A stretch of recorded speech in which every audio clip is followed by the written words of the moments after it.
Hi, my name is Victor Ogo, and I'm the founder of Mentally Aware Nigeria Initiative.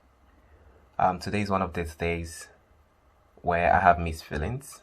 One, I'm excited to be able to be with all of you to march for mental health virtually. And secondly, because of the state of mental health in Nigeria, our country.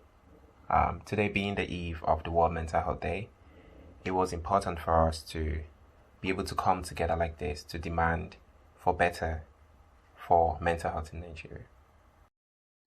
The state of mental health in Nigeria and how seriously it is taken is exemplified in the kind of law we have in place for it. The Lunacy Act of 1916, as amended by the Lunacy Act of 1959, is a pre-colonial law which is not even included in the laws of the Federation of Nigeria 2004. It is largely custodial, fear-mongering, and woefully compares with similar legislation in other parts of Africa. In fact, the full title of the act is An Act to Provide for the Custody and Removal of Lunatics. Rhetoric and language that goes against every human rights convention Nigeria is signatory to.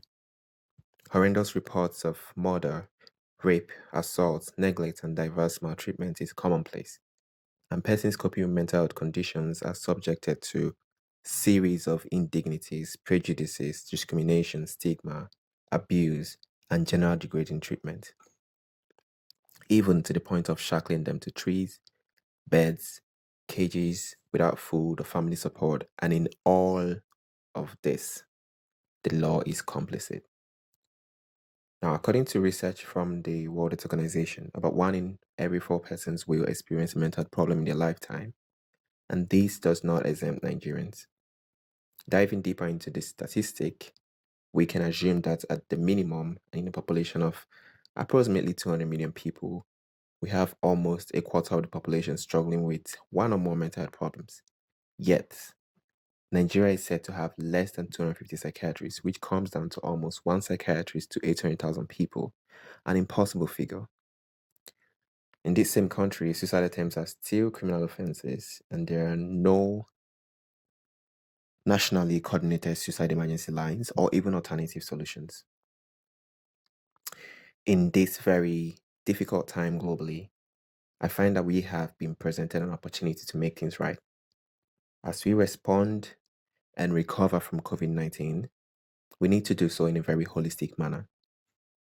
We need to, first of all, pass a new mental health law, one that respects the rights of rights and autonomy of every person living with mental health condition, as well as a funded mental health policy and plan. We need to come together with civil society organizations in the space to develop a national suicide prevention strategy, one that has a very much cross-sectoral integration and approach. This, of course, should happen after we would have, done away with the law that decriminalizes suicide. We need to start to think about the return on investment from investing in early intervention as well as prevention and promotional activities targeted at the most vulnerable in the population.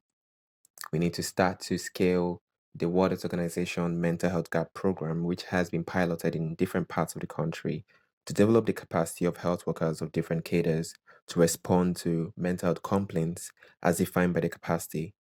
We need to integrate mental health into existing programs like the Global Fund for TB, AIDS, and malaria, as we have established and clear evidence that there is a direct relationship between TB and AIDS recovery and mental health. We need to, most importantly, integrate mental health into primary health care, make sure that people coping with mental conditions have access to national insurance plans. So if you are looking for a reason to march, let this be it for you. And you have a selection of reasons even, from moribund and pre-colonial laws to policies that begrudge your understanding, like the criminalization of suicide, to the poor human resource capacity to provide optimal mental health care, and to the lack of a working policy and a non-existent plan. This is why we march. So join us to demand for greater investment in mental health, not just for yourselves today, but for your children and those after them tomorrow. Thank you.